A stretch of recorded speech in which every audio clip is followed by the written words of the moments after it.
Alhamdulillahilladzi an'amna bi ni'matil iman wal islam.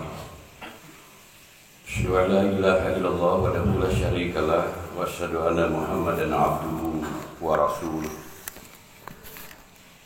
Allahumma shalli ala sayyidina Muhammadin al-Fatih lima ughliqa wal khatim lima sabaqa nasiril haqqi bil haqqi wal hadi ila siratikal mustaqim wa ala alihi haqqa qadrihi wa miqdarihi al-'azim.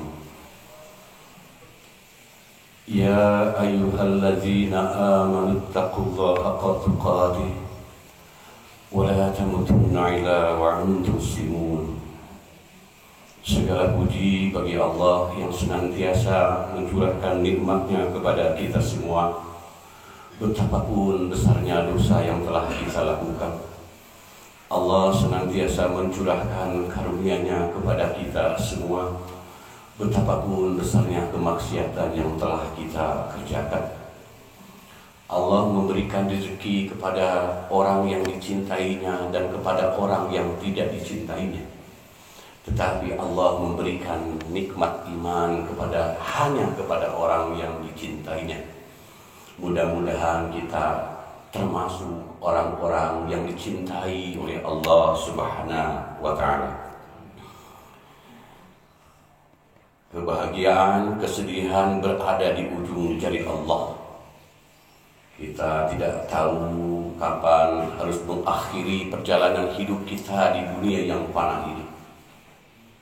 Namun tentu kita berharap kepada Allah, mudah-mudahan kita mengakhiri perjalanan hidup kita di sini dalam keadaan husnul khatimah. Salam salawat terlimpah tercurah untuk junjungan Nabi besar Muhammad sallallahu alaihi wasallam serta keluarganya, para sahabatnya, para pengikutnya hingga akhir zaman. Dan mudah-mudahan kita termasuk salah seorang yang kelak di hari kiamat memperoleh syafaat dari baginda Rasulullah sallallahu alaihi wasallam. Saudara-saudaraku sidang Jumat rahimakumullah. Jumat hari ini adalah Jumat pertama di bulan Rabiul Awal. Bulan Rabiul Awal di kalangan orang-orang Sunda, di kalangan orang-orang Jawa disebut dengan bulan Murud. Disebut bulan Murud karena erat kaitannya di bulan ini adalah bulan lahirnya seorang manusia yang memiliki kesempurnaan akhlak yang luar biasa. Di bulan ini adalah bulan di mana lahirnya seorang manusia yang memiliki budi pekerti yang agung, yang perilakunya, ucapannya sangat indah, dan tidak pernah ada yang bisa menandingi kemuliaannya, yakni lahirnya di bulan ini Muhammad sallallahu alaihi wasallam. Dia adalah seorang nabi yang diciptakan oleh Allah sebelum Nabi Adam diciptakan. Dan ketika dia lahir ke bumi, dialah yang menjadi penutup para nabi. Saudara-saudaraku sidang Jumat rahimakumullah, tidak akan pernah kita temukan seorang tokoh seperti Rasulullah sallallahu alaihi wasallam. Hanya Rasulullah yang ditulis dalam kisah biografi yang paling lengkap. Tidak ada tokoh seperti Rasulullah yang bukan gagasannya, pikirannya, kepemimpinannya, tapi dicatat bahkan hal-hal yang bersifat privasi. Cara tidur Rasulullah, cara makan Rasulullah, cara masuk ke WC Rasulullah, cara memakai sendal Rasulullah, dan cara-cara perilaku Rasulullah dicatat dengan lengkap dalam biografi. Dan tidak ada seorang tokoh yang seperti ditulis selengkap biografi Rasulullah sallallahu alaihi wasallam. Di bulan ini adalah bulan yang terbaik bagi kita untuk membangkitkan rasa cinta kita kepada Rasulullah sallallahu alaihi wasallam. Lantas bagaimana para sahabat memperlakukan Rasulullah sallallahu alaihi wasallam? Ada dua kisah dalam kesempatan ini yang ingin saya sampaikan sebagai gambaran bagi kita bagaimana para sahabat memperlakukan Nabi Muhammad sallallahu alaihi wasallam. Ketika terjadi genjatan senjata antara orang-orang kafir dengan kaum muslimin. Orang-orang kafir mengutus seorang utusan yang bernama Urwah As-Saqafi. Urwah As-Saqafi ini seorang intelijen dari orang-orang kafir. Dia mencoba menginvestigasi dan melihat bagaimana perilaku para sahabat. Dalam laporannya, Urwah As-Saqafi menyampaikan kepada orang-orang kafir, kepada kaumnya, orang-orang Islam itu luar biasa. Demi Allah, aku pernah menjadi utusan menemui raja-raja. Aku pernah berkunjung kepada Kaisar, Kisra dan Najasyi. Demi Allah, belum pernah aku melihat sahabat-sahabat mengagungkan rajanya seperti sahabat-sahabat mengagungkan Muhammad. Demi Allah, jika ia meludah-ludahnya selalu jatuh pada telapak tangan salah seorang di antara mereka untuk diusapkan ke wajahnya dan kulitnya. Bila ia memerintah, mereka berlomba melaksanakannya. Bila ia berbicara, mereka merendahkan suara di hadapannya. Bila ia berwudu, mereka hampir berkelahi untuk memperebutkan sisa air wudunya. Mereka merundukkan pandangan di hadapannya karena memuliakannya. Begitulah laporan Urwah As-Saqafi kepada orang-orang kafir, yang kemudian sejarah mencatat Urwah As-Saqafi karena melihat perilaku para sahabat, kemudian dia mengikrar dirinya sebagai seorang muslim. Dalam riwayat lain, ketika Zaid bin Harisah tertangkap oleh musuh-musuh Islam dan diserahkan kepada Abu Sufyan, sebelum dieksekusi, Abu Sufyan bertanya kepada Zaid, "Ya Zaid, atuhibu anna Muhammadan indana fi makanika tadruhu unnukuhu wa anta fi ahlik?" Sudahkah kamu, wahai Zaid, memberikan tempatmu ini sekarang kepada Muhammad? Karena dialah yang semestinya yang harus dipenggal lehernya, sementara kamu bisa kembali kepada keluargamu dengan selamat. Lantas apa jawaban Zaid bin Datsimah? "Wallahi wa uhibu anna Muhammadan fi makanihi alladhi huwa fihi tusibuhu sauka tu'adi wa anna jalis bi akhli." Demi Allah, kata Zaid, sekiranya Muhammad di tempatnya sekarang ini menderita karena tusukan duri sekalipun, sementara aku sedang bersama keluargaku, aku tidak pernah sudi. Mendengar jawaban itu, Abu Sufyan kaget bercampur takjub, sehingga ia berkata, "Ma ra'aitu minan nas ahadan yuhibbuhu as-sahibuhu ma yuhibbu ashabu Muhammadan fi Muhammad."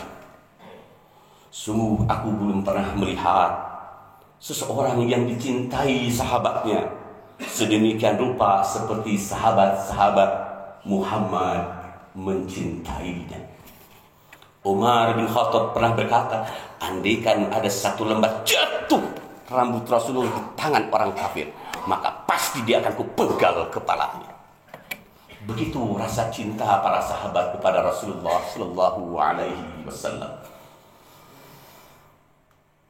Dalam satu dialog, Umar bin Khattab pernah berkata, "Ya Rasulullah, demi Allah, engkau lebih aku cintai di atas segala sesuatu, kecuali cinta pada diriku." Mendengar ucapan sahabat ini, Rasulullah bersabda, "Salah seorang di antara kalian tidak dihitung sebagai mukmin sampai aku lebih dicintai daripada dirinya sendiri." Lantas bagaimana dengan kita yang tidak hidup bersama Rasulullah Sallallahu Alaihi Wasallam untuk membuktikan rasa cinta kita kepadanya? Pasti kita tidak akan pernah bisa seperti para sahabat yang bisa mendengar langsung suaranya, yang bisa menyentuh kulitnya seperti Ukasyah. Bahkan hanya dia harus berbohong. Dia berbohong hanya demi menyentuh kulit Rasulullah Sallallahu Alaihi Wasallam. Lantas bagaimana dengan kita yang tidak hidup bersama Rasulullah untuk mengungkapkan rasa cinta kita kepada-Nya? Pertama, perbanyak sholawat. Di dalam sholawat kita akan sebut namanya. Seorang kekasih yang mencintai kekasihnya pasti menyebut namanya. Bahkan bukan hanya manusia yang bersolawat kepadanya, tetapi Allah dan malaikat pun bersolawat kepadanya. Innallaha wa malaikatahu yusholluna 'alan nabi ya ayyuhalladzina amanu shallu 'alaihi wasallimu taslima. Sesungguhnya Allah dan para malaikatnya bersolawat kepada Nabi. Wahai orang-orang beriman, bersolawatlah kepadanya dan ucapkan salam penghormatan kepadanya. Bagi yang suka memperbanyak solawat, Allah akan berkenan meninggikan derajatnya, mengangkat kedudukannya. Dan bagi yang sering membaca solawat, kata Fa'udi Jarabi, jika salah seorang di antara umatmu bersolawat kepadamu, maka Allah akan membalasnya dengan solawat yang sepadan. Allah akan mencatat baginya 10 kebaikan, menghapus 10 keburukan, dan akan mengangkat 10 derajat baginya. Habib Umar bin Hafid, seorang ulama dari Ta'rim Hadratul Maut, Yaman, berkata, siapa yang sholat asar di hari Jumat, kemudian sebelum bangun dari tempat duduknya, lantas dia membaca sholawat Allahumma salli ala Muhammadin Nabi Lumi wa ala alihi wa sahbihi wa salim sebanyak 80 kali, maka akan diampunkan dosanya 80 tahun yang lalu dan dicatat baginya sebagai seorang ahli ibadah selama 80 tahun. Yang kedua, sebagai wujud rasa cinta kita kepada Rasulullah Sallallahu Alaihi Wasallam adalah pasti kita akan jaga kehormatannya. Saudara-saudaraku, orang Islam boleh jadi tidak sholat, tapi jangan coba-coba menghina Muhammad Sallallahu Alaihi Wasallam. Pasti dia akan marah. Oleh karena itu pantas ketika ada orang-orang yang mencoba menghina Rasulullah Sallallahu Alaihi Wasallam, seluruh umat Islam di dunia protes keras karena bukti dari rasa cinta kepadanya. Dan andaikan satu saat kita membaca media sosial, lalu ada orang yang menghina Rasulullah, tetapi tidak ada sedikit pun di hati kita rasa marah, boleh jadi kita belum mencintai Rasulullah Sallallahu Alaihi Wasallam. Dan yang ketiga, kita diingatkan untuk berusaha meneladani Rasulullah. Kita akan mengikuti orang yang mencintai, seorang anak muda yang mencintai grup band, dia akan mencoba berpakaian seperti grup band yang dicintai. Tentu kita bukan mengikuti Rasulullah dengan cara pakaiannya. Ada yang lebih penting dari itu, adalah mengikuti perilaku Rasulullah, mengikuti hati Rasulullah, hati yang bening dari rasa iri, dengki, dendam, hati yang penuh dengan memaafkan. Saudara-saudaraku sidang Jumat rahimakumullah, satu saat ada seorang sahabat bertanya kepada Rasulullah, "Ya Rasulullah, kapan itu hari kiamat?" Apa jawaban Rasulullah? "Apa yang kau miliki sehingga kau bertanya kepada aku kapan hari kiamat? Bekal apa yang kamu miliki?" Sahabat itu menjawab, "Aku tidak memiliki bekal apapun kecuali aku mencintai dirimu ya Rasulullah." Apa jawaban Rasulullah? "Anta ma'a man ahbabta." Kamu akan bersama orang yang dicintaimu. Mudah-mudahan kita adalah termasuk orang-orang yang mencintai Rasulullah Sallallahu Alaihi Wasallam, dan mudah-mudahan kelak kita di hari kiamat akan bersama hidup dengan baginda Rasulullah sallallahu alaihi wasallam. Barakallahu li wa lakum fil Qur'anil azim.